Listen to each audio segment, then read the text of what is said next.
前阵子奥本海默电影的上映，让核武的话题又获得了很多的关注。不知道你有没有想过，如果台湾有核武的话，是不是就会安全很多呢？事实上，台湾还真的曾经秘密研发过核武，而且差一点点就完成了。但没有想到呢，最后却被美国插手阻止，整个设施全毁，功亏一篑。究竟这是怎么一回事呢？今天就让我们一起来聊聊台湾研发核武的故事吧。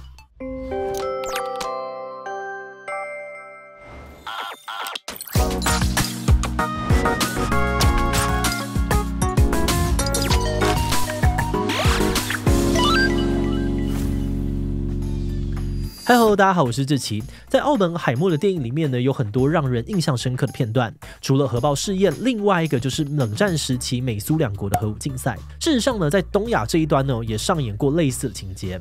为了要抗衡中国的军事实力，从1960年代开始，台湾就偷偷的培养核武的研发能力。而经过了20多年的努力，到了1988年呢，台湾已经有能力在1到2年内制造出核武。而这个秘密研发核武的地点呢，就在桃园龙潭。不过，当年美国为了阻止台湾拥有核武，策反了当时负责核武研发的核研所副所长张宪义。此外呢，美国还派人闯入研发机构，强行的拆除相关设施，阻止核武计划继续进行。后来的媒体在讲到这样的故事时呢，几乎都聚焦在张宪义的叛逃如何使台湾功亏一篑。也有许多人感慨啊，如果当年没有张宪义的叛逃，今年台湾可能也是拥有核武的国家之一。到底台湾为什么会开始发展核武？美国又为什么想要阻止？张宪义又为什么要叛逃呢？他真的是国家的罪人吗？就让我们一起来讨论看看这个主题吧。不过在开始今天讨论之前，先让我们进行一段工商服务时间。以前在使用气炸锅的时候，最困扰的就是掌握不到食物熟的程度，以及需要翻面这2点了。但这次气炸锅的王者，全球销量 No.1 的飞利浦新推出的透视海星气炸锅，完美解决了这2个问题。首先是它独家设计的海星底盘，可以反射热空气形成气流，像热龙卷风一样包裹食材，不用翻面呢就能够锁住肉汁，烤出多汁酥脆的鸡腿排。再加上这次新增的广角透视视窗，让大家能够及时的掌握食材的受热程度，看到鸡腿烤熟的那瞬间真的是很疗愈。目前这台气炸锅呢，在嘖抢先销售当中，原价7490元，现在有73折优惠哦。心动的话，赶快点击资讯栏的连结去看看吧。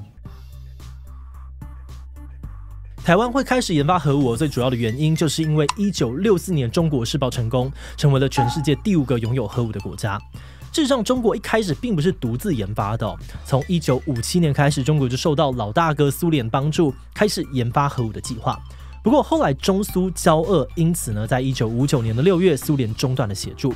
但这件事件呢，没有阻止中国研发核武的决心。为了砥砺自己，中国还把自己的核武工程呢取名为596工程，就是呢要记得哦，1959年的6月，中国开始独立研发的时间点。后来经过了5年的努力，1964年中国在新疆试爆成功，成为了有能力制造原子弹的国家之一。这个消息传到台湾之后，大大刺激了当时的总统蒋介石。他在请教了以色列核弹之父伯格曼之后呢，决定要在台湾开启自行研发核武的计划。1965年，台湾开始筹办中山科学研究院，简称中科院。中科院当时的其中一项任务就是研发核武。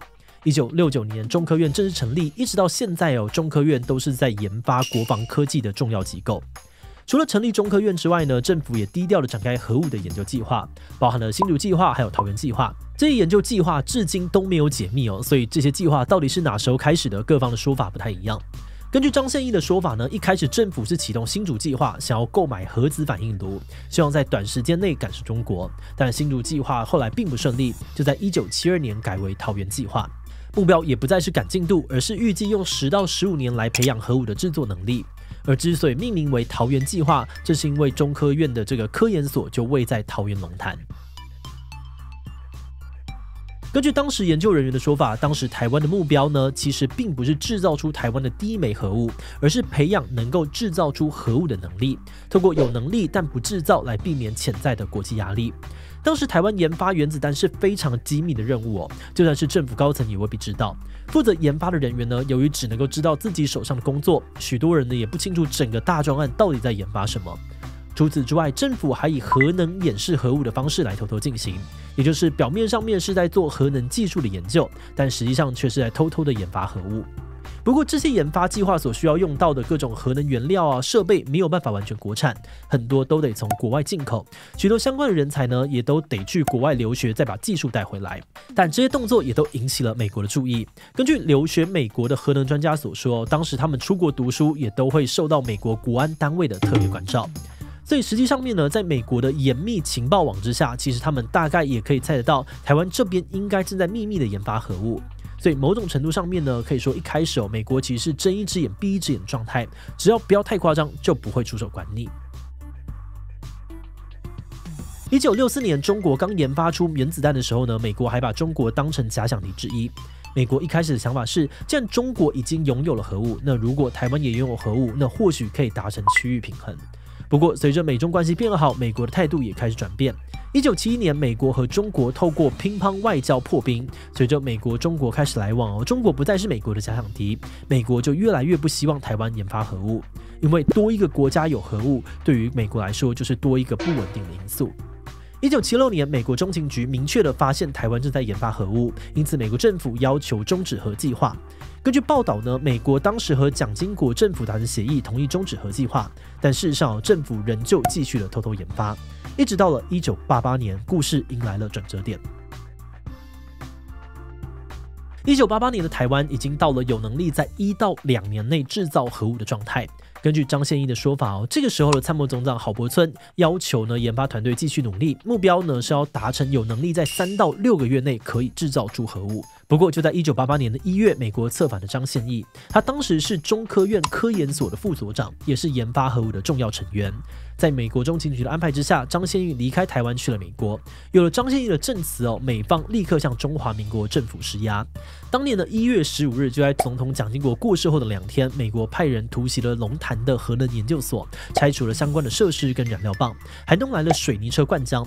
在拆除的过程当中，还意外的引发了6次的氢气爆炸，使得附近的土地、河水受到了污染。而这一次的突袭行动呢，也宣告了台湾20多年的核武计划正式停滞。而至于为什么张献义要逃去美国呢？他是被美国收买的间谍吗？根据2016年中研院研究员陈医生出版的书，里面记录了张献义亲身受访的内容。书里面透露了许多当年的细节跟我们一般想象当中被收买的间谍差很多。一般的印象当中，间谍都是被用金钱或是美色收买的。不过张献义说自己并不是为了私利，而是为了台湾人民的利益才叛逃。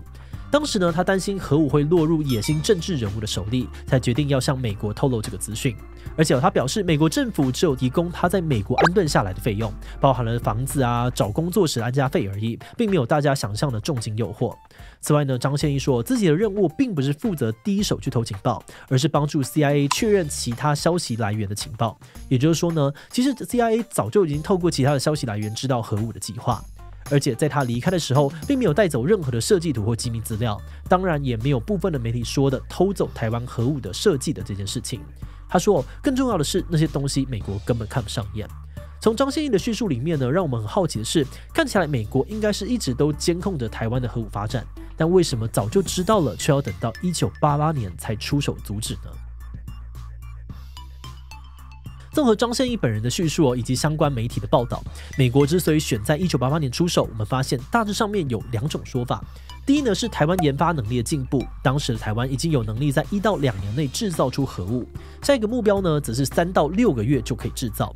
如果台湾真的进步到3到6个月，那对于美国来说就会太难以防范，不能够再让台湾继续研发下去。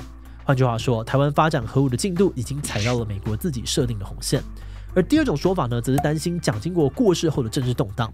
美国担心继任的李登辉无法控制政局，也认为呢掌握军权的郝柏村是一大威胁。如果郝柏村实施军事统治，加上拥有核武就会一发不可收拾，所以才会决定至少要先把核武给处理掉。关于台湾研发核武的秘辛，我们团队一开始研究这个题目的时候，也是觉得好可惜，台湾差一点就能够拥有核武了。如果台湾拥有核武，中国对于武统台湾就会有更多的顾虑，台湾可能也会因此更加的安全。而除此之外呢，也觉得过去花费了大量的人力、物力、努力的20几年，到头来却是一场空，就觉得真的是很遗憾。但是当我们读了越多的资料、深入研究之后，就开始觉得这个问题似乎没有那么的单纯。冷战时期的政治环境跟现在非常的不一样掌握强大的武力，当权者很可能就没有足够的动机去实施政治改革。政府当时掌握了核武，我们可能不一定能够转型成民主国家，也说不定一个阴错阳差就变成了另外一个北韩走向永和但被国际孤立的道路。不过历史没有办法重来，这些都只是我们的猜想而已。所以今天的最后呢，想要问大家，你觉得台湾应该要拥有核武吗？希望台湾能够拥有核武，这样就不用怕左边邻居了。B 拥有核武也不可能真的用哦，还不如不要去投注资源去研发。C 还好没有成功哦，如果有核武，台湾说不定会走上北韩之路。第其他留言分享你的想法吧。最后，如果你喜欢今天的影片，欢迎分享出去，让更多人知道台湾差点就能够有核武的故事。此外，也可以点击这个地方看看核武器以及中共会攻打台湾吗的相关讨论。那么今天的这一期就到这边告一段落，我们就明晚再见喽。